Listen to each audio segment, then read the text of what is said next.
Joining me now, MSNBC national security contributor Michael Schmidt, who was a reporter for the New York Times, who interviewed Donald Trump tonight. So, Michael Schmidt, let's get into that meeting. A couple of beats. The headline, of course, out of it, Donald Trump saying he never would have appointed Jeff Sessions to be Attorney General had he known he would have recused himself. Did you get the sense that he's saying that because he didn't understand that Jeff Sessions had involvement in the Russian issue, or that he thought that Jeff Sessions would be in a position to cover his back, essentially, in that job? I'm not sure. He did not explain exactly why he felt that way, but he's clearly very disappointed in Sessions. He clearly sees this almost as a... And we've heard reports before that Donald Trump was disappointed in Sessions, and it seems that the disappointment does stem down to just that one thing, that Jeff Sessions is not in a position to weigh in on this Russia investigation. I got to ask you, were there any follow-up questions that, that went to the question of why would it matter if he recused himself, unless he thought that Jeff Sessions could provide him some cover? Well, we did follow up with questions on him, and it's difficult sometimes with the president when he's talking because he speaks very quickly and he says a lot of things, and the conversation can meander. We had reported a few weeks ago that Trump was upset with Sessions about his decision to recuse and the appointment of Mueller.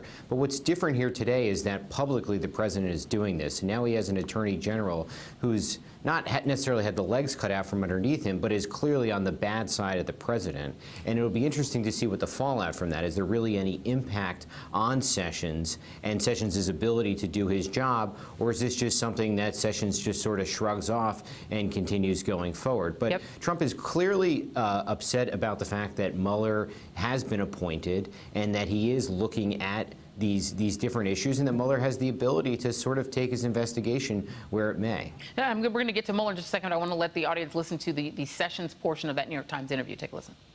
Sessions gets the job. Right after he gets the job, he recuses himself. Was that a mistake? Well, Sessions should have never recused himself. And if he was going to recuse himself, he should have told me before he took the job, and I would have picked somebody else. Mm-hmm. He gave you no heads up at all in any sense? Zero. Okay.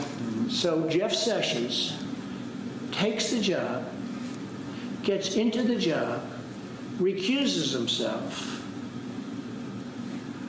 I then have, which frankly, I think it's very unfair to the president. How do you take a job and then recuse yourself?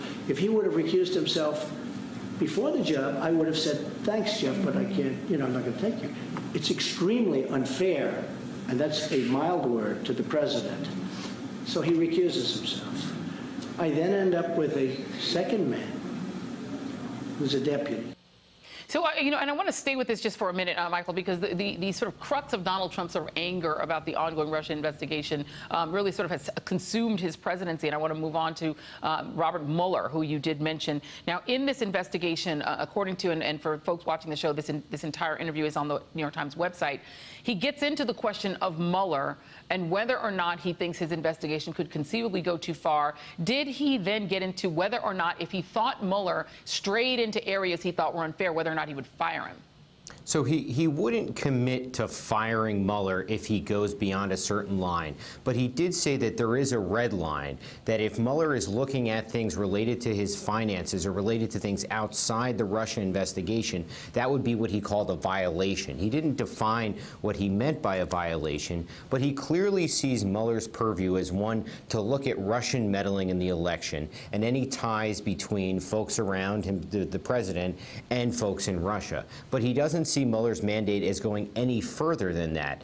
And the question is that what will happen with Mueller's investigation? As we've seen with special counsels or special prosecutors in the past, is that they tend to turn over a lot of different rocks, and they tend to look at a lot of different things, often things that are different from when they start. If you remember, under the Clinton administration, it was a Whitewater investigation that eventually led to Monica Lewinsky. So this is clearly something that in our reporting has shown this in recent days, that folks in Trump world are very concerned about where Mueller may go and what Mueller may do, and whether this becomes an unwieldy thing that casts a shadow over his presidency. I think that if the president had his way, considering, I mean, obviously Mueller wouldn't be there, but if he had his way going forward, it would be a Russia investigation that wraps up pretty quickly, gets to some conclusions and allows him to move on with his presidency. And I think they're afraid that that's not going to happen. But isn't it the case, though, that the rocks that Mueller might turn over that have to do with Trump family and associates' finances are directly related to Russia? I'm wondering if you asked him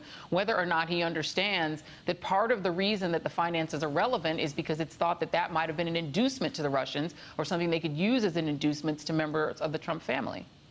We did talk to him about his finances, and he did say what he has said before, is that he has no real ties to Russian money. He says, maybe Russian folks may have bought a condo in one of his buildings, and that he did have the Miss Universe pageant in Russia several years ago. But he said, look, there's nothing really there. There's nothing more to it than that. And he basically says that, that there's nothing there on any of this stuff related to him. He said no indication that he himself is under investigation, and that, he's deeply skeptical of all of these accusations about Russia. Did you take his comments about Mueller as essentially a threat to Mueller to back down, or else? Well, it certainly puts Mueller on notice that he's going to be watching him closely, that they're going to be looking at Mueller and seeing if he steps outside the Russia lane, and if he does that, the president does have the power to get rid of Mueller, because the president does control the Justice Department. So that'll be the question: is if Mueller steps out, what will Trump do? Could Trump politically survive getting rid of Mueller? Most people would say that he wouldn't have been able to survive politically getting rid of Comey. He did get rid of Comey. He paid an enormous price for that, but he has continued on, obviously. So would he get rid of Mueller? That's not something we really got a definitive answer about. Yeah, and the Comey firing is the subject of the Senate Judiciary Committee's hearings, which is the reason that Paul Manafort and some of his other associates are being called in to talk to that committee. I want to ask you a little bit about Comey. You guys did talk to Donald Trump about Jim Comey, and apparently he made some additional allegations about the former FBI director. If you could expand on that. Yeah, on January 6th, Comey and some other senior intelligence officials went up to Trump Tower to brief Trump on the Russian meddling in the election. Afterwards, Comey pulled Trump aside and told him about the dossier. This is this collection of reports by a former British spy about information that the Russians may have on Trump, sort of blackmail information and different weird business ties between Trump associates and Russia. Now, what Trump says is that in hindsight, looking back on that, when Comey pulls him aside, he thought that Comey was trying to get leverage on him, that this was Comey, as Comey was maneuvering to try and keep his job, it was sort of a play for leverage. What Comey has testified about, and if you talk to folks at the FBI, what they would say is that Comey was trying to tell Trump, look, there's this information out there about you. The media may be publishing it, and we have it, and you have a right, you should know about it, to sort of put him on notice about it, but that it was not trying to compromise the president. Yeah, I've got to talk about Vladimir Putin. I don't know how much of your interview involved Vladimir Putin, but Donald Trump has seemed to express a lot of trust, I guess. And in the word of Vladimir Putin, when Putin says that he didn't interfere in the election, Trump seems to take his word for it. Did you talk to him about the Russian president, and what did he say?